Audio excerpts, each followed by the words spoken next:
So what can they feel? Impotence, gynecomastia, and decrease in libido.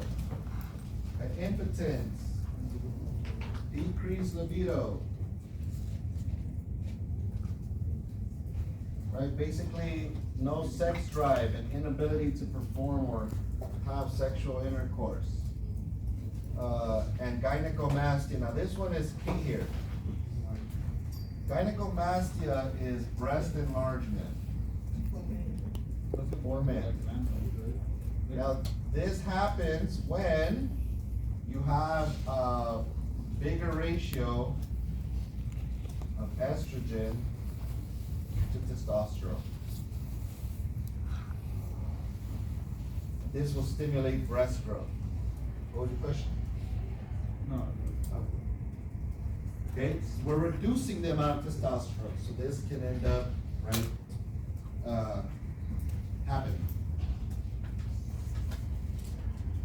You can also see this disorder, right, or occurrence. It can happen just from, it can also happen with people who work out a lot and then they use anabolic steroids, right? Because, like you may have learned, right, in term 3 with your endocrine. We know that the glands are a certain size. Like, let's take, for example, your thyroid or even your adrenal glands, right? Like any glands, these produce hormones. So let's say they're that size, right? And they produce that much hormones. Well, when they shrink, when they overgrow in size, they're typically trying to or will produce more hormone. Now, if I give you that hormone, like let's say prednisone, right? You heard about this, right? For Cushing's and Addison's, right? For the adrenal gland. If I'm giving you cortisone, I'm giving you prednisone orally, then your gland, right? Your level of that hormone goes up. So your negative feedback loop system is going to tell the gland what? Stop producing. Because I'm getting so much into my body, my level is high. ACTH will slow down. And so therefore the gland will decrease. Now when I stop taking it, two things can happen. A rebound effect, or I stay low because there's decreased production from the small gland. Same thing with steroids. Well, I'm pumped full of testosterone, so my testes will shrink. And then there's a decreased amount of testosterone when you stop taking them. And it's unrealistic that you'll continue taking this the rest of your life. So when that testosterone level drops, this can throw a hormone imbalance, and they can develop gynecomastia. They can become infertile. Right? I'm gonna make different problems can arise from it. Yes.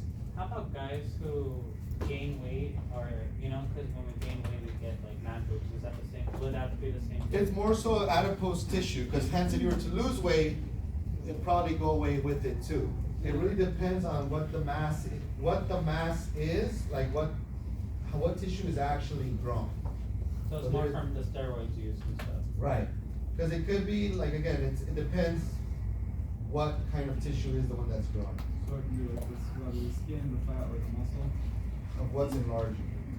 And then so for this, for the rebound effect and thing, is it so that they wean someone off the medication instead of like just discontinuing? You should wean off of it. Okay? So, same with finasteride, that decreases what's causing it. Okay? Now, last point.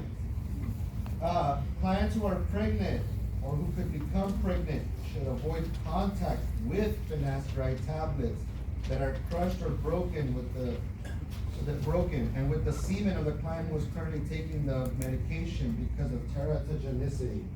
So no pregnancy or interaction. So if a male is taking this, there should be no, right, like ejaculation or semen onto the woman, or just not help them take the meds, right, and like handling them because of the hormone imbalances and teratogenicity that can happen from the medication. Those are your key points. How it works, adverse effects that you would report, what to avoid, right? And gynecomastia is just a little more extensive on what to report.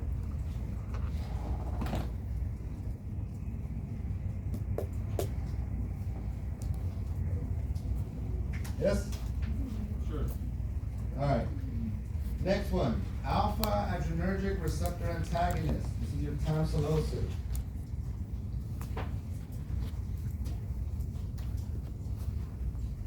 Okay? Causes relaxation of the smooth muscle of the bladder and the prostate gland. So relaxes bladder and prostate, and what they specified, this would allow for urine to flow, right? For the tract to become open. You're dilating, you're relaxing. Now monitor for adverse effects of tachycardia, syncope,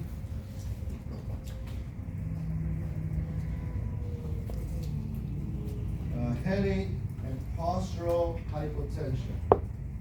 So what do we teach anybody with postural or orthostatic hypotension? Stand up slowly, rise slowly, change position slowly, sit or lie down if you feel dizzy.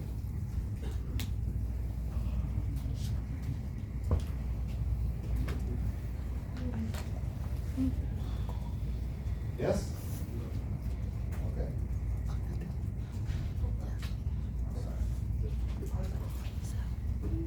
That's okay.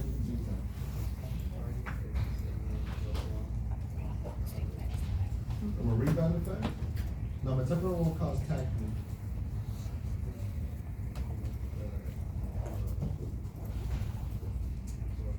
Yeah.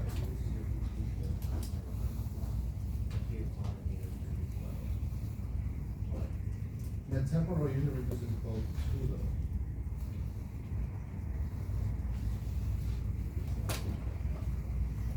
The VP meds that can, metoprolol can have a rebound effect. If you stop taking it suddenly, you can bounce back in tachycardia.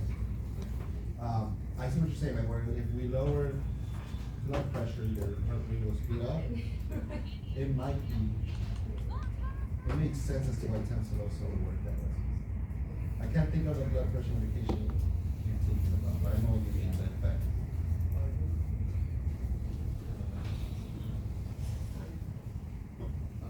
Yeah, I was like, we'll figure it out. But I know what you're talking about. All right, next one.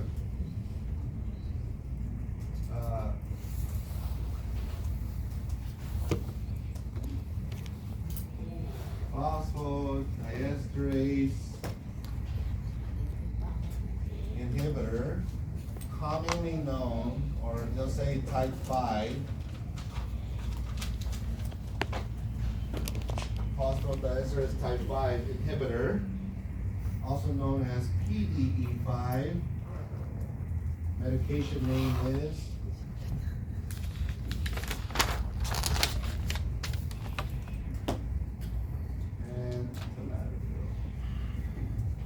commonly known to you as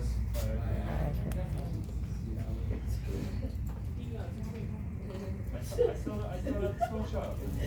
little too quick. You know what's also crazy? When women know. I'll just let it. You don't realize you learn this stuff, right?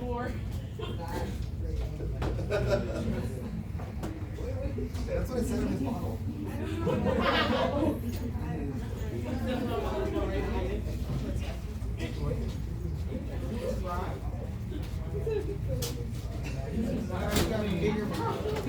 Alright. Now, it doesn't specify on here, so make sure you listen up and pay attention well, okay? Now, in case you didn't know, so Denafil, while commonly used to treat erectile dysfunction and hence the giggles, it's also used the original purpose and a bigger purpose for it is actually for cardiac issues, okay? Because it increases the amount of circulation, it increases the amount of potency for circulation. It has a lot of cardiac effects, hence you can't mix it with a lot of medications. Its primary purpose was a lot of it for like heart failure and stuff. However, because of circulatory effects that it has, it can also be, right, and now it's the labeled use is erectile dysfunction. So this can be used for that enhanced BPH causing such issues. So sildenafil is a medication that may help. Now, on here, it only says that it's used for erectile dysfunction, for it's used for BPH and ED. And maybe in ED it'll go over more in detail, but I'll give it to you right now. And it says, right, do not take with grapefruit. So no grapefruit. And as you may recall from your term 3, when you learned about nitro, with nitro they tell you not to take this. Well, vice versa, right? No nitroglycerin. Because you can have severe, life-threatening hypotension, and you may die. Now, yeah. But you're insane if your blood pressure drops and you're still going. It's not happening. You're over there.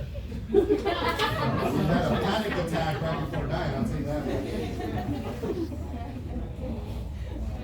Yes. So if you are using it for like cardiac reasons as well, like. It would have to. Yeah. No, dude, they used to prescribe it to people for heart issues, and people found out, oh, it gives you a So, if you're taking it for heart issues, well, you probably still have the erectile benefits. Yes, it's my assumption for this, but it doesn't stop it. Now, there is a time frame, despite popular belief that like you take it and you're just like having these 4-hour erections, it tells you not to have on commercials. A lot of these you have to take about half an hour before sexual intercourse. There still has to be stimulation. It's not like a solve it all right type of thing. It's my understanding. So that's why you'll see that the book says, right, like if you break it down for the PDE-5 and the ATI form book, there's 2 of them that you must take within half an hour or an hour, and the others are more long-term effects. There's one that's a longer. But you don't need to go into detail about it. They won't ask you about it. The 2 questions are mainly always to not mix with nitroglycerin or other antihypertensives. You will drop their blood pressure. Yes. So what does the grapefruit do? I have to avoid it. It probably doesn't allow for metabolization, for it to properly metabolize. Usually, grapefruit will either increase or decrease effects of the medication. You should have your grapefruit list: calcium channel blockers, your statins, and one of the antipsychotics. I think it's called proic acid. Okay, and sildenafil. There's a little grapefruit list. It's an enzyme in the grapefruit that does this medication. Isn't that why they say most patients actually go for grapefruit? Yeah, that's why they take so many meds. It's just Better not to have it. Just not have grapefruit juice. Yeah. Why? Not really.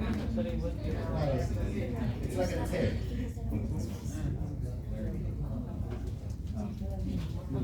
It's not. We're almost there. Last question, sorry, Mr. Armando. Sorry. So they would give a woman this medication too, right? Not just a man? For Yeah, that so purpose? women can use this for cardiac issues as well. It can be prescribed. Okay? All right. All